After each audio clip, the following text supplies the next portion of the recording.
참 예수님, 오늘은 2월 11일 연중 제5주간 화요일입니다. 독서와 복음 말씀 봉독하도록 하겠습니다. 성부와 성자와 성령의 이름으로 아멘. 제1독서입니다. 열왕기 상권의 말씀입니다. 그 무렵 솔로몬은 이스라엘 온 회중이 보는 가운데 주님의 제단 앞에 서서 하늘을 향하여 두 손을 펼치고 이렇게 기도하였다. 주 이스라엘의 하느님, 위로 하늘이나 아래로 땅, 그 어디에도 당신 같은 하느님은 없습니다. 마음을 다하여 당신 앞에서 걷는 종들에게 당신은 계약을 지키시고 자애를 베푸시는 분이십니다. 어찌 하느님께서 땅 위에 계시겠습니까? 저 하늘 위의 하늘도 당신을 모시지 못할 터인데 제가 지은 집이야 오죽하겠습니까? 그러나 주 저의 하느님, 당신 종의 기도와 간청을 돌아보시고 오늘 당신 종이 당신 앞에서 드리는 이 부르짖음과 기도를 들어주십시오. 그리하여 당신의 눈을 뜨시고 밤낮으로 이 집을 곧 당신께서 내 이름이 거기에 머무를 것이다 하고 말씀하신 이곳을 살피시어 당신 종이 이곳을 향하여 드리는 기도를 들어주십시오. 또한 당신 종과 당신 백성 이스라엘이 이곳을 향하여 드리는 간청을 들어주십시오. 부디 당신께서는 계시는 곳 하늘에서 들어주십시오. 들으시고 용서해 주십시오. 주님의 말씀입니다. 하느님 감사합니다. 복음 말씀입니다. 마르코가 전한 거룩한 복음입니다. 그때 예루살렘에서 온 바리사이들과 율법학자 몇 사람이 예수님께 몰려왔다가 그분의 제자 몇 사람이 더러운 손으로 곧 씻지 않은 손으로 음식을 먹는 것을 보았다.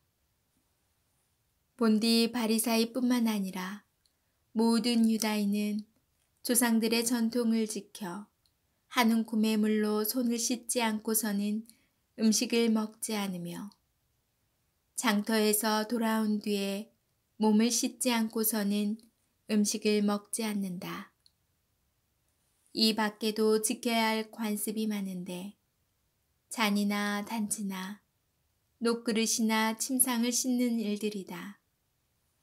그래서 바리사이들과 율법학자들이 예수님께 물었다. 어째서 선생님의 제자들은 조상들의 전통을 따르지 않고 더러운 손으로 음식을 먹습니까? 예수님께서 그들에게 이르셨다. 이사야가 너희 위선자들을 들고 옳게 예언하였다. 성경에 이렇게 기록되어 있다. 이 백성이 입술로는 나를 공경하지만 그 마음은 내게서 멀리 떠나 있다. 그들은 사람의 규정을 교리로 가르치며 나를 헛되이 섬긴다. 너희는 하느님의 계명을 버리고 사람의 전통을 지키는 것이다. 또 이어서 그들에게 말씀하셨다. 너희는 너희의 전통을 고수하려고 하느님의 계명을 잘도 저버린다. 모세는 아버지와 어머니를 공경하여라. 그리고 아버지나 어머니를 욕하는 자는 사형을 받아야 한다고 말하였다. 그런데 너희는 누가 아버지나 어머니에게 제가 드릴 공양은 코르반, 곧 하느님께 바치는 예물입니다 하고 말하면 된다고 한다. 그러면서 아버지나 어머니에게 더 이상 아무것도 해드리지 못하게 한다. 너희는 이렇게 너희가 전하는 전통으로 하느님의 말씀을 폐기하는 것이다. 너희는 이런 짓들을 많이 한다. 주님의 말씀입니다. 그리스도님 찬미합니다. 잠시 묵상하겠습니다. 오늘 복음을 두고 흔히 정결법 논쟁이라고 부르지만 이는 정확한 표현이 아닙니다. 음식을 먹기 전에 한 움큼의 물로 손을 씻어야 한다는 규정은 율법이 담긴 모세오경 그 어느 곳에서도 나오지 않기 때문입니다. 이러한 규정은 전통에 따라 이어진 관례일 뿐입니다. 따라서 오늘 복음의 쟁점은 왜 율법을 지키지 않는지에 대한 것이 아니라 바리사이들과 율법학자들의 말만 따라 조상들의 전통을 따르지 않는지에 대한 것입니다. 이에 대하여 예수님께서는 사람이 만든 전통으로 하느님의 계명을 어기는 이들의 태도를 지적하십니다. 오늘날 우리는 어떤가요? 전통을 고수한다는 이유로 하느님의 뜻을 애써 외면하고 있지는 않은지요? 이 점에 있어 프란치스코 교황께서 보여주신 모습은 우리에게 일러주는 바가 큽니다. 머무르셨던 숙소 비용을 직접 계산하시고 바티칸의 관저가 너무 크다며 그 대신에 사제들이 묵는 게스트하우스에서 지내십니다. 또 고급 방탄자가 아닌 일반 차량을 타시고 사람들에게 스스럼 없이 다가가시기도 합니다. 생각해보면 프란치스코 교종에게 예전 교종들에게 하신 방식 그대로 하신다고 하여도 그 누구도 비난하지는 않을 것입니다.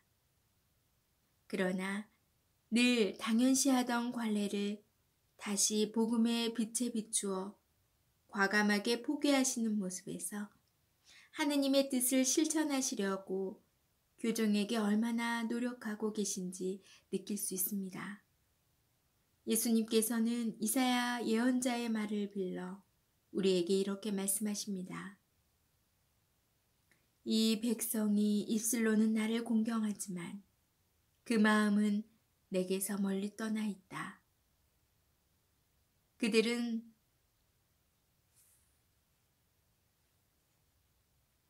사람의 규정을 교리로 가르치며 나를 헛되이 섬긴다. 우리가 당연하게 생각하는 관습과 규정을 하느님의 시선으로 바라보지 않는다면 우리 자신도 모르는 사이에 위선자가 될 수 있습니다. 아멘. 성부와 성자와 성령의 이름으로 아멘. 네, 오늘 복음 말씀을 묵상하면서 제가 경험했던 일이 떠올라서 말씀드립니다. 제가 예전에 저희 본당에서 복사 아이들을 지도하고 그 단체인 어머니들의 모임도 맡고 있었다고 했는데 제가 작년 12월 말까지 임기를 다 마치고 그 봉사직을 이제 다른 분께 넘겨드렸어요. 근데 그 봉사 일을 하면서 겪었던 일인데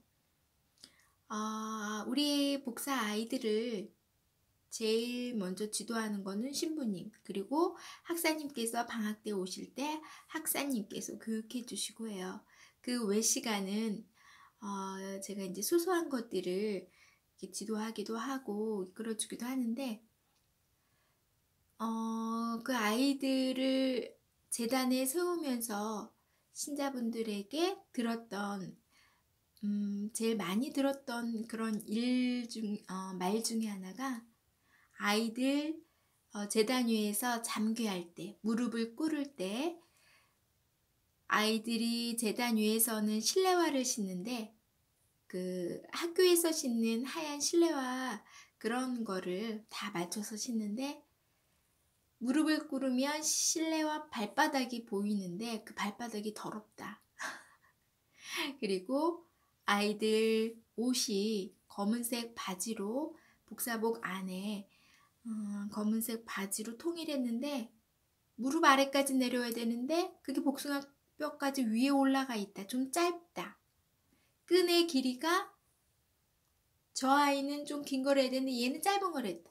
이런 거를 많이 지적하고 좀 바꿔야 된다는 그런 얘기들을 많이 들었어요. 이런 소소한 것들에. 저는 이제 그런 형식 하나하나도 중요한 것 중에 하나이기 때문에 일단은 잘 받아들이고 저희가 이제 수정할 수 있으면 했는데 좀 안타까운 마음도 들었어요.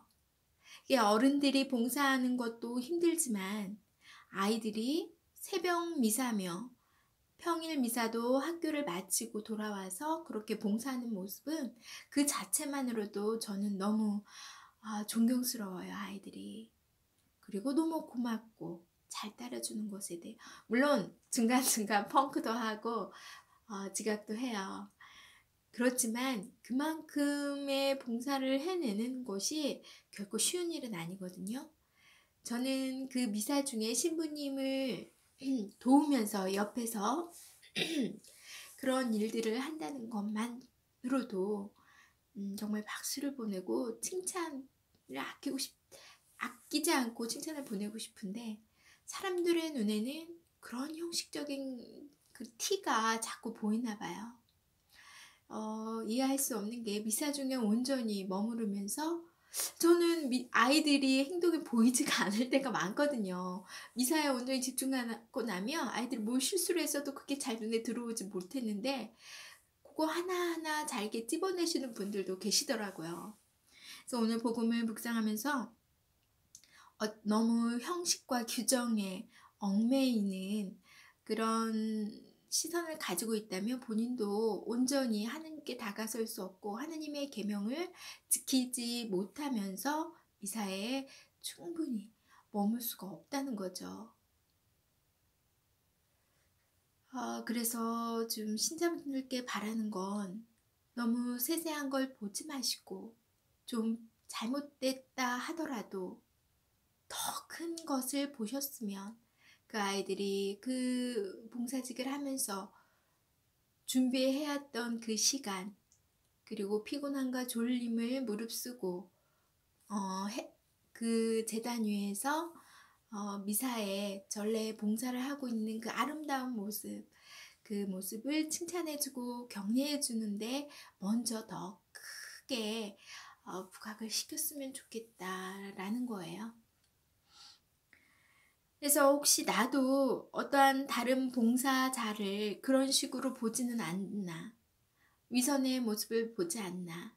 나의 티는 엄청나게 크면 나의 티가 아니라 내 눈에 들보는 엄청나게 큰데 남의 티는 이렇게 잘 보이는 그리고 그걸 지적하고 싶고 나의 잘못은 합리화시키고 싶은 이런 위선적인 마음이 누구에게나 사실은 있는데 그거를 좀 더 하느님의 뜻에 맞게 사랑의 눈으로 용서의 눈으로 좀 봐주고 행해야겠다라는 생각이 좀 많이 들었어요.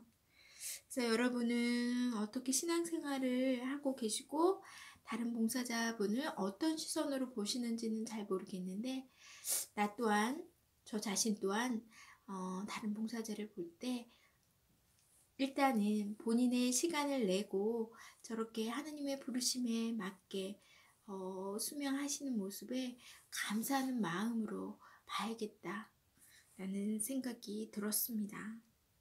오늘 하루도 잘 보내시고요. 저는 내일 다시 만날게요.